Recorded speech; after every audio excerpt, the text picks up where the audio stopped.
Hey there, it is good to be back. Another episode here at Be Beautiful Adaptive Warrior. I'm Angie, and I have got to say it has been quite a week or two here. I'm trying to get through my son's senior year, homecoming week. It's been a blast, but a lot of work involved. And today, yesterday, I started getting back to some, what I don't know if you want to call it normalcy, but back to, doing normal things around the house and trying to get back on track with my exercise and eating better because I was constantly on the run last week. And so today I thought, you know what? I need to share with you. Facing fears is huge. We all face them. Amputees we don't face any more than the normal person, depending on what you're going through, right? And it's all perspective. So I have to tell you that I felt so inclined to share what I've been going through the last 24 hours. But before I do that, I had told you a couple weeks ago that I was going to have my assistant prosthetist on, David, and I am trying to get his schedule nailed down, but he has been so busy with him and Randy working the limb center.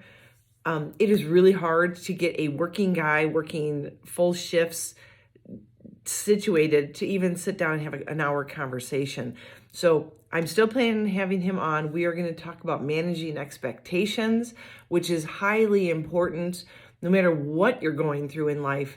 But we will put a spin on it as an amputee because that's what we talk about. And you can take anything you want from it, no matter what phase of life you're in, what phase of medical or amputation or just anything you're dealing with, but managing expectations is coming. I'm hoping in the next week or two, you'll hear from David, and we'll discuss a little bit about managing our expectations when it comes to especially getting a socket and getting fit and feeling comfortable and normal. And I quote normal because I've always told you there really isn't a normal. But let's move on. I digress because I'm not sure if it'll be next week or not. I really thought it was going to be this week. Then my schedule got screwy and he didn't have time. So I've got some other things in the works here. And I thought, you know what better way than I try to be as transparent as possible. And pardon me. So I'm sitting at my desk here and I'm moving a lot and you might hear some background noise. I don't have a chair per se. I have a ball. So I'm sitting on one of those huge balls, exercise balls, and I keep slipping off of it. And so I apologize for the movement. But anyways, yesterday I finally did it. I went into my closet. I grabbed my running blade. For those of you that know me, you know that my running blade and I are not friends. That thing scares me, but I owe it to myself and I owe it to the company that donated it to me for me to get active on it. I've never been a huge runner. I did it because I knew it would be a quick way to get exercise, but my body hates me for it. So if you're like me, but I thought, you know what, there's other things you can do with the running blade. And quite frankly, when I use my running blade, even to walk, it makes me stay focused. It makes me, I think I stress a lot. So I think I burn more calories while I'm in it. And yesterday was no different. First off, you have to understand with my running blade, and my regular leg. So my regular leg I have here, and for those of you watching online, this is my C leg, the one I plug in, the one I wear every day. And it's heavy. I mean, it is really, really heavy. So when you put on a running blade, it is much lighter. You get used to it really, really quick in that respect. And then when you go to put your regular leg on, you feel like someone put a cement block on your foot. It's crazy how different they feel. But I also have to screw it in. So I have a hex nut that I use, and this is right here, this top section I screw into my socket, and my socket has the other side, it screws in. So I'm twisting and twisting and twisting to get my leg on and off. Usually I cannot do that while my leg is on because it tends to adjust my socket in the way it fits. But yesterday, I'm so excited to announce I was able to take it. I took it off before and put it on. I took it off my leg and put on my running blade before I put my leg on. And then I put my leg on, figured out if my running blade felt right. It didn't, so I had to readjust how far I screwed it in. Because if you screw too far, the back part of the blade can actually come by and clip your ankle bone. And I will tell you from experience, that is an awful, awful feeling. And you won't see a bruise or anything, but the zinger it puts through you is incredible, because that is fiberglass hitting a bone. So you don't want that, and you don't want it towed in, because then you're going to end up coming across funny. You need it just right. And so that's one of the parts that usually freaks me out about it, because I think I know what I need, but I won't know until I screw up. And I really don't want to screw up. So I usually ask David or Randy to check it for me. So yesterday I didn't. And I decided to get it on and just start walking around. And I tell you this because the transparency I feel is very important. Yes, I have a very healthy fear of my running blade. I don't like to fall. I'm not sure how my body at my age will take a fall. I already have some aches and pains, and I did have a fall like a year and a half ago, hit my shoulder and tore my AC joint up here, and it still hurts. That was like a year and a half ago. So I have a healthy fear of falling, especially on cement. You know, when I was surfing, that was the best time of my life, because you could try something, and when you fall into water, it is so much nicer than cement. So I'm trying to get over that. There is a healthy fear, but I can tell you for certain that fear can inhibit your looseness and learning something new. And when you're not loose, you tend to make mistakes, and that's when you actually hurt yourself. So I'm trying, I really am. So here's how I do it. And so for those of you that are interested in trying to get into your running blade, or you have one and you just, like me, you kind of put it in a corner for a little bit and look at it, think maybe today, no, not today, maybe tomorrow. He's taking baby steps. So yesterday I put it on. I wasn't planning on going anywhere. I just wanted to walk around my house. So I did. I kept it locked, and I walked around my house. I did some things here and there. I learned from someone who was working with me on teaching me how to use the running blade. She's an amputee, an above knee amputee as well. And she told me about something she calls the dance party. And I thought, well, I love music. I'm going to give that a try today. And I had my music all over my house going on all the different speakers. I had it cranked. I'm sure my neighbors probably could hear it. And you actually just learn to bounce in your running blade so the running blade is extremely bouncy, and your normal leg isn't, unless you're up on your toe and you're kind of doing a bounce like that. So it's kind of like doing, at first, jumping jacks without the upper body part. You bounce out and in with both your feet. You have to learn how to bounce together and be up in the air and separate your legs. Bounce out, bounce in, bounce out. Sounds simple until the first time you try it. And then you're like, wait, do I bounce one then left, right, then left? No, you bounce together. Bounce out, bounce in, bounce out, bounce in. Once you've got that figured out, and you're doing it to music, which makes it more fun, you can start doing a front and backward bounce. So one leg goes forward while the other one bounces back at the same time, and then you shift them. You don't meet in the middle, you just shift front to back, front to back, front to back, with your left and right leg. And you can do this to music. I'll tell you right now, it's a great workout if you continue to do it. You can do circles when you're doing it, whatever, but it gets you used to the feeling of this being on your leg. So that was great. I did that yesterday. I had fun. I, laughed at myself. I did a video. I probably will post it on YouTube and feel silly, but I thought someone could benefit from this because I did. And if you want to use your running blade, but you're afraid to go out in public and make a fool of yourself right off the bat, this is a great way to just have fun with it, and you can do it inside. So that I'm going to hopefully get onto YouTube here in the next couple days. Then what I decided to do is I was going to go walk outside. So I shouldn't say it. Before I went outside, I unlocked my leg and I did a little bit of walking with it unhinged, working on how hard I had to step through to make sure my toe planted on the running blade. And I just walked around the house with it open. And so I'll tell you, it's locked or it's open. Okay, locked means that there's no knee bend. It's stuck. It's locked in place, no knee bend. Unlocked or open, there's a switch I can flip, and then my foot area or the loop, the curve of the blade can swing back and forth freely. And it's up to me to stay totally mentally engaged, to get it forward so I can step in confidence. So I was open hinged, walking around the house, doing my thing. Then I did some closed hinge where I did some running with it closed, locked. You can do that. A lot of above knee amputees when they're learning, especially, and some that just continue to do it that way, choose to run. And you'll see, if you've ever seen any videos, you'll see people running and their gait is where it swings out and lands, swings out and lands, swings out. That's because they've locked their knee. It doesn't come straight under their hip and flip out. It is locked, so they have to swing their leg. That's great and all, but my fear is that over time that cannot be good for my hips, my hip alignment, my back. So I really didn't want to ever just get used to doing that.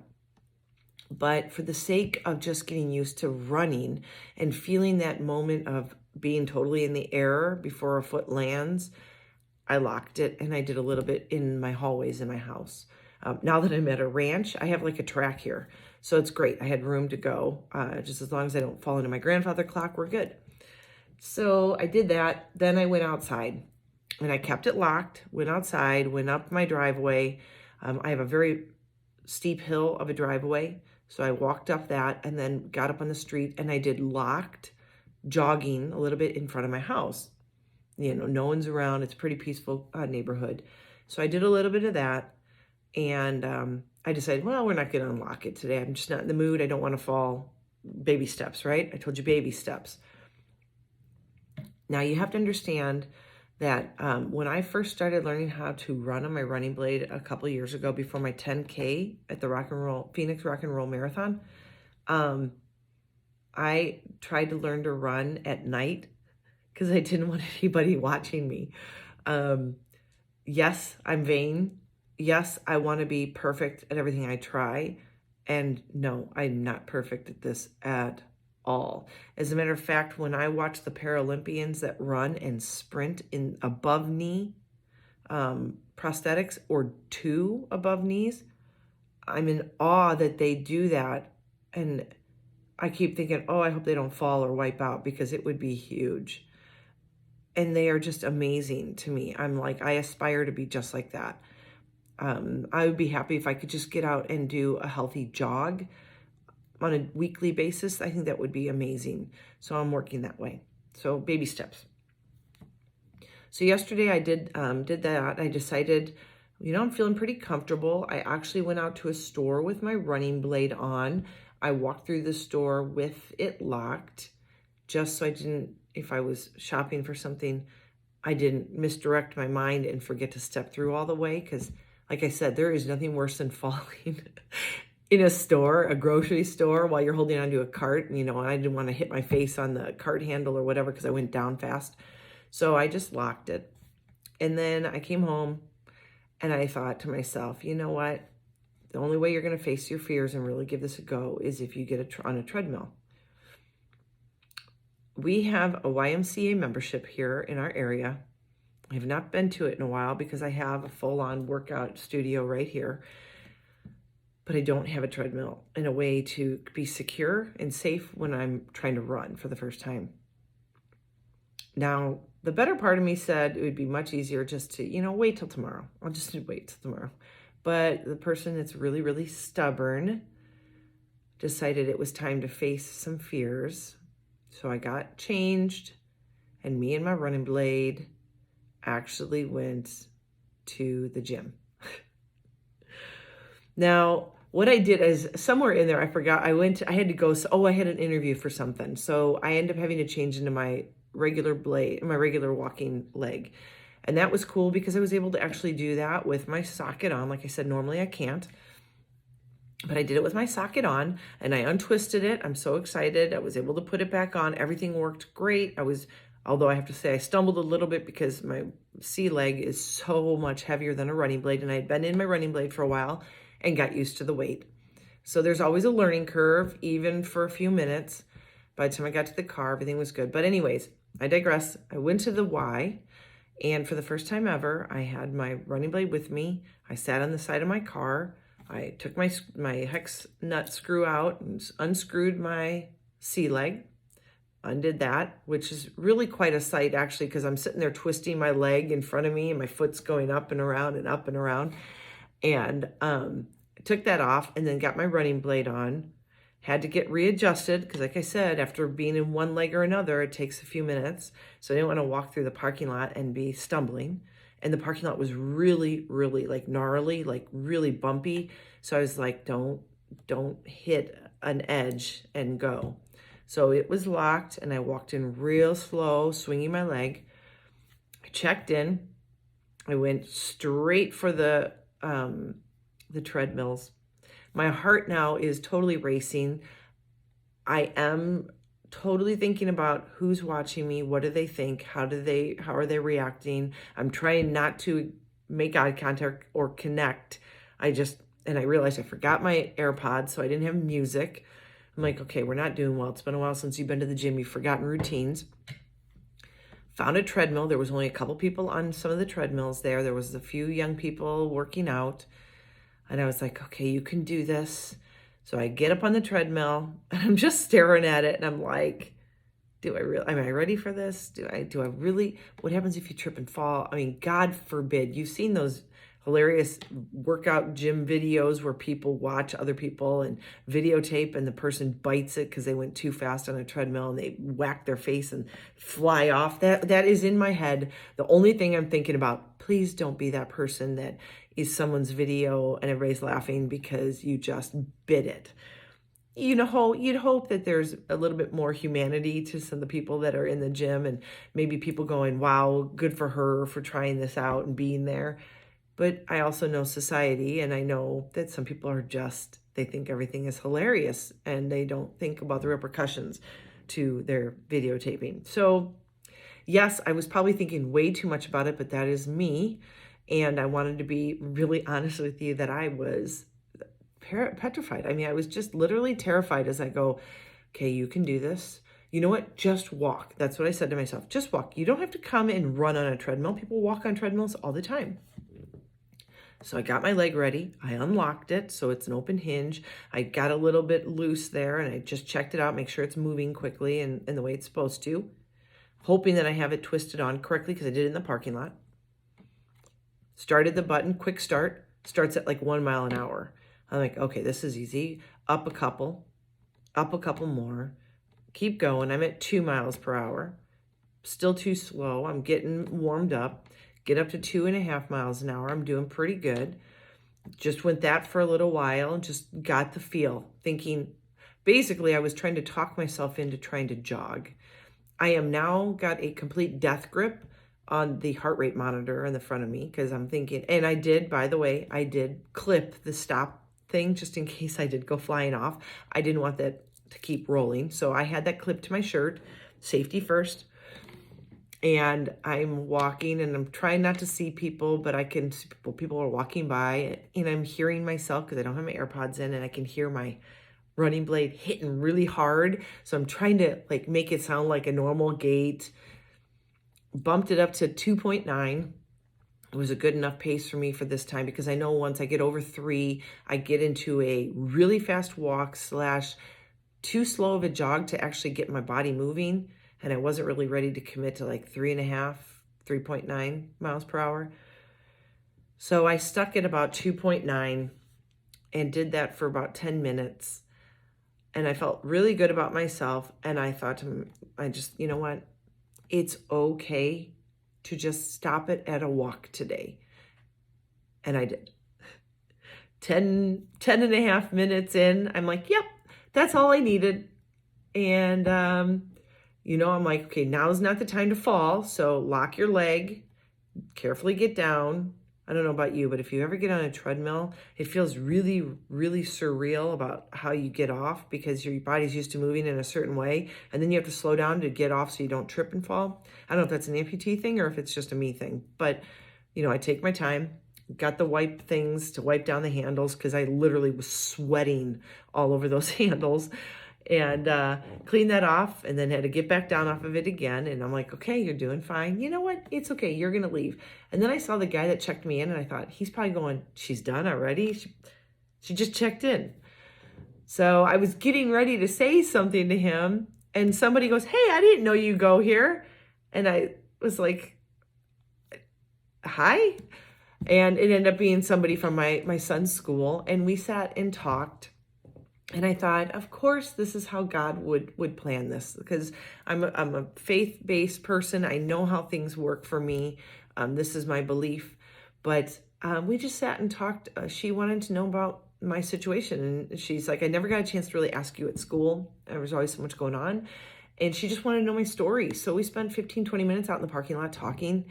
And I just realized that, maybe this wasn't all just meant for me to, get over some fears, but I was also able to tell someone my journey and hopefully motivate and help her appreciate where I've been and what I'm doing. And I had expressed my fears of being there and doing this and feeling odd and lopsided.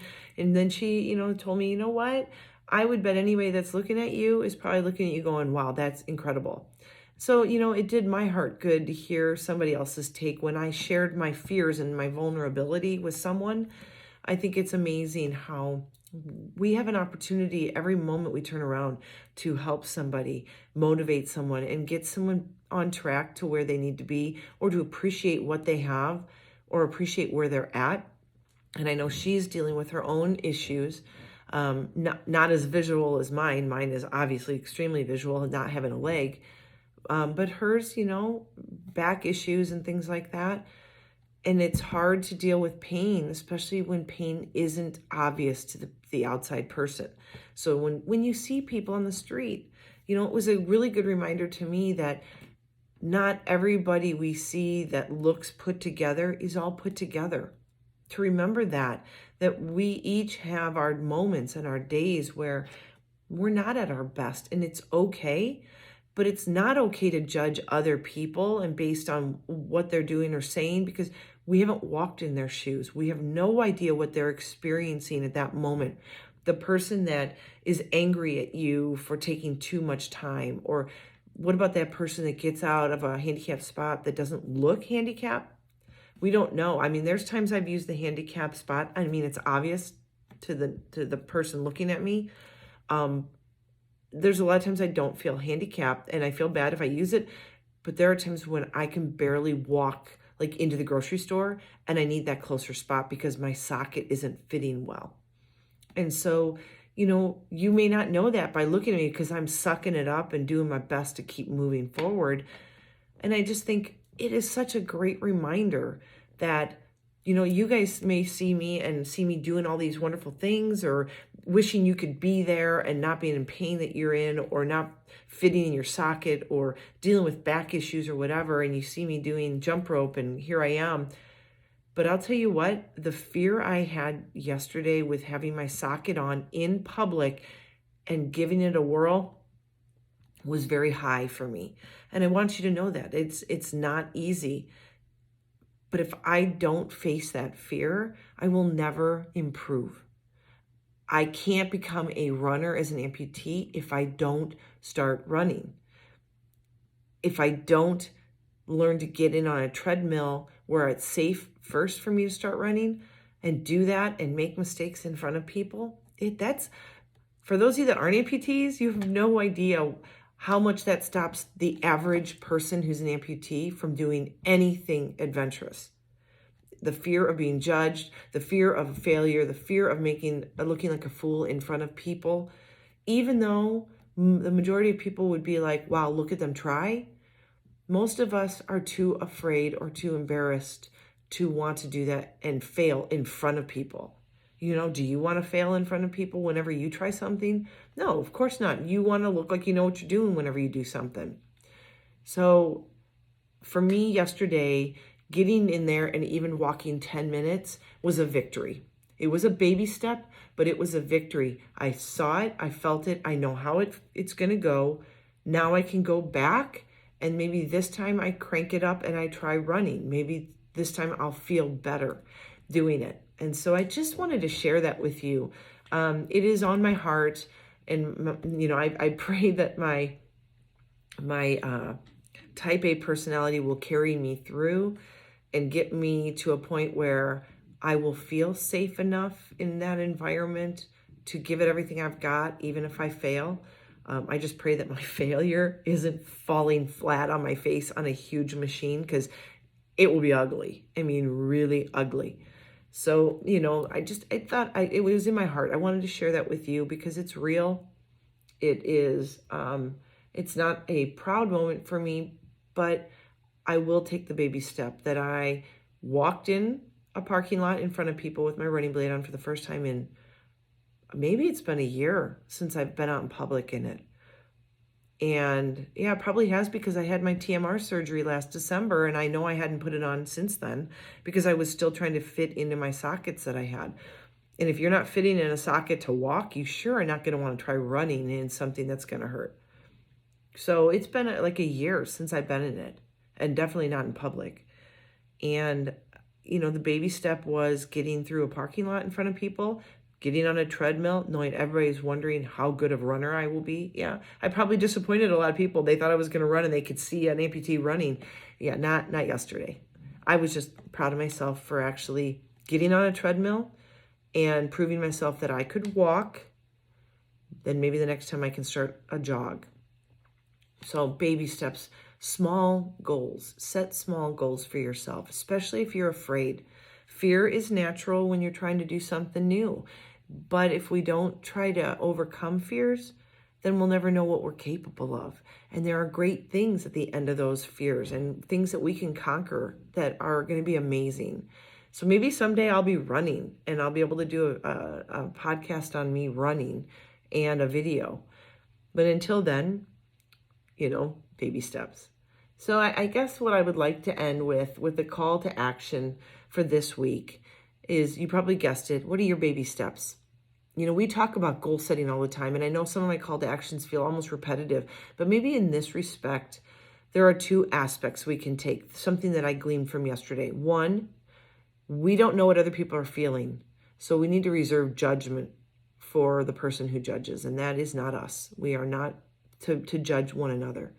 We need to live in our own life and deal with what we need to deal with, and be compassionate and understanding and caring to the world around us, because we need that more than ever. So my call to action to you, be kind, be compassionate, even when someone is at your throat and tearing you down, or being rude, or someone who's ornery in your life, or someone you've never met being mean. They might be dealing with something, because most people don't handle adversity well.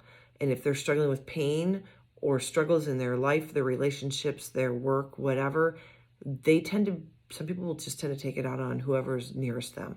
And it may be a complete stranger. I always think of the person in the shopping line, that's frustrated because the line is too long, or the person that's really angry and drives like a crazy person around you. It may not be that just they want to get home. They may be going to a hospital. They may have gotten bad news. Whatever. So live a compassionate, loving life, and give people a little bit of grace when they attack, and realize it isn't you. Okay? Second call to action would be, create some baby steps. What is your biggest fear right now? And what can you do to overcome it, even if it's just a little bit? Like me, walking through a parking lot into a public place with my running blade on was a fear of mine.